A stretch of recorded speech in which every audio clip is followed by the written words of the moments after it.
Live all India police times news व live Maharashtra police times यांचा पहिला वर्धापन दिन व पुरस्कार वितरण सोहळा उत्साहात साजरा करण्यात आला।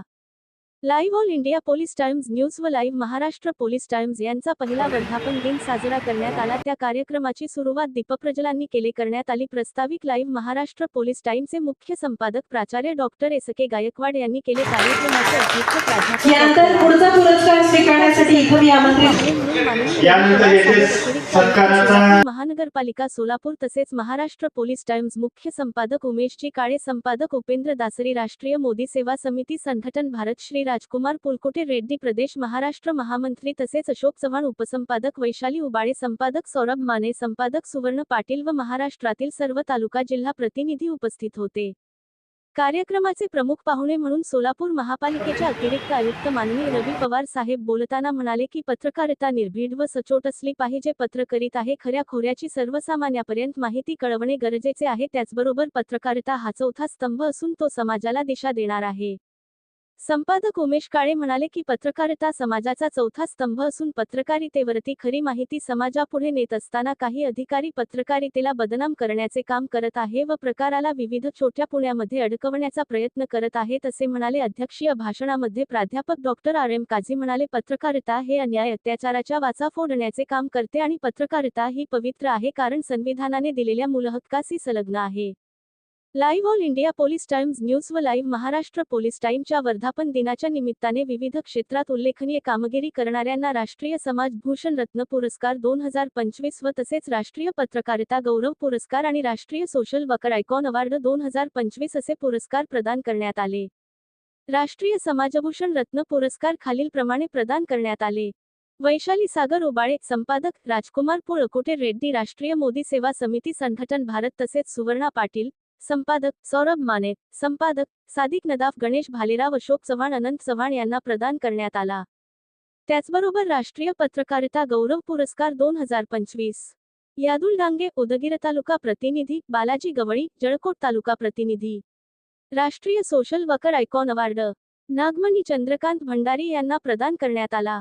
या कार्यक्रमांमध्ये सुरेखा पाटील, अनिता जाधव, उपसंपादक साठे मॅडम, श्रीनिवास तेलकर, दशरथ चव्हाण, नागेश गायकवाड, प्रकाश वाघमारे, खंडू शिंदे, सुरेश पवार, डोणे, सत्याप्पा कोरे, सुभाष राठोड, दत्ता थोरात, विविध संघटनेचे संस्थांचे मोठ्या संख्येने उपस्थित होते। कार्यक्रमाचे सूत्रसंचालन नरसिंग बिराजदार व पूजा मॅडम यांनी केले। सर्वांचे काळजी साहेब तसेच ज्यांनी प्रशासनामध्ये काम करण्याची क्षमता आहे आणि गोरगरीब उपेक्षित वंचितांना ज्यांनी न्याय दिलं असं आम्हाला कळलं, आम्ही लातूरमध्ये आहोत असे ते आजच्या या कार्यक्रमाचे प्रमुख पाहुणे उपस्थित असलेले रवी पवार साहेब आणि व्यासपीठावर सर्व मान्यवर आणि आजचा हे कार्यक्रम घडवून आणण्याचं योग त्यांची जन्मभूमी लातूर जिल्ह्यातील सताळे गाव आहे आणि त्या ठिकाणी जन्म घेऊन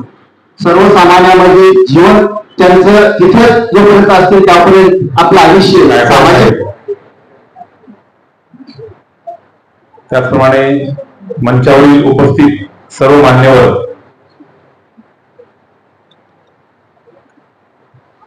आपले जे एस.के. गायकवाड साहेब आहेत, अत्यंत विनयशील असं व्यक्तिमत्व। खरं तर पोलीस टाइम्स सारख्या न्यूज पेपरला इतकं विनयशील व्यक्तिमत्व कसं काय असू शकतं असा मला अगोदर प्रश्न पडला होता। त्यांनी शासकीय नोकरीमध्ये खूप चांगलं काम केलं आणि संपूर्ण महाराष्ट्रच नाही तर देशभरामध्ये आज या न्यूज चॅनलचे त्यांचे सबस्क्रायबर्स आहेत। त्यांचं काम जे आहे हे त्याचं सर्क्युलेशन भरपूर आहे आणि ते त्यांचं काम चोखपणे बजावतात। त्यांनी आता त्यांच्या भाषणामध्ये सांगितलं की त्यांच्या या न्यूज चॅनलमध्ये कुठल्याही अपप्रवृत्तीला ते थारा देणार नाहीत।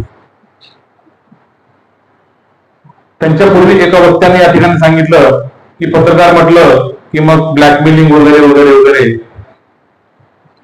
परंतु मी ज्यावेळी सोलापूरला इथे जॉईन झालो त्यावेळी मी जवळपास 22 वर्षाचा माझा अनुभव आहे, परंतु सोलापूर मधील जी पत्रकारिता आहे ती खरोखर वाखाणण्याजोगी आणि अत्यंत उच्च प्रतीची अशी पत्रकारिता आहे. इथले जे पत्रकार आहेत त्यांचा आतापर्यंतचा सर्व जो अनुभव आहे माझा हा अत्यंत चांगला अनुभव आहे आणि खरोखरच एक चौथा स्तंभ म्हणून ते त्यांची जबाबदारी जी आहे ते अत्यंत चोखपणे बजावतात यात शंका नाही. कुठलंही वर्तमानपत्र आहे किंवा न्यूज चॅनल आहे, आपल्याला माहितीच आहे की आपला जो पत्रकाराचा इतिहास आहे, आपलं पहिलं वर्तमानपत्र 1832 मध्ये बाळशास्त्री जांभेकरांनी सुरू केलं होतं. त्यानंतर खूप चांगल्या प्रतीची वर्तमानपत्र या ठिकाणी महाराष्ट्रामध्ये मराठीमध्ये सुरू झाली.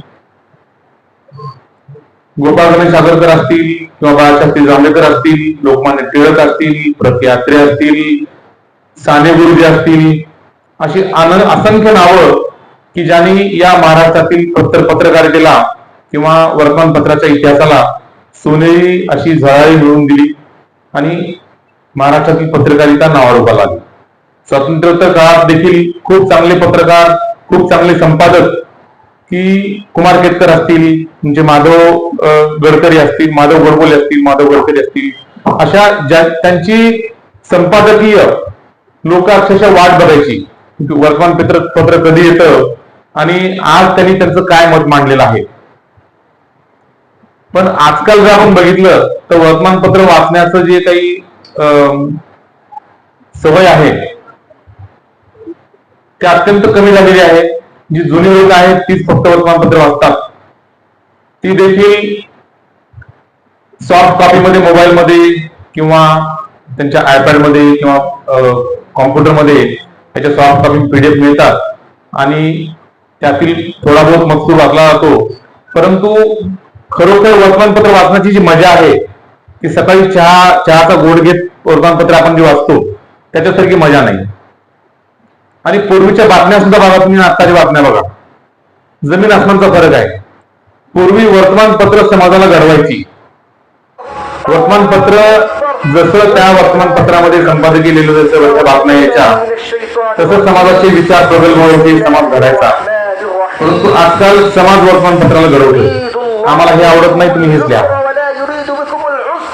त्यामुळे वर्तमानपत्रामध्ये ज्या बातम्या येतात त्या आपली TRP कशी वाढेल किंवा लोक कसे वाचतील एवढं बघूनच आपण वर्तमानपत्र फक्त आजकाल त्यांच्या बातम्या देतात आणि हे खरोखर मोठं दुर्दैव आहे.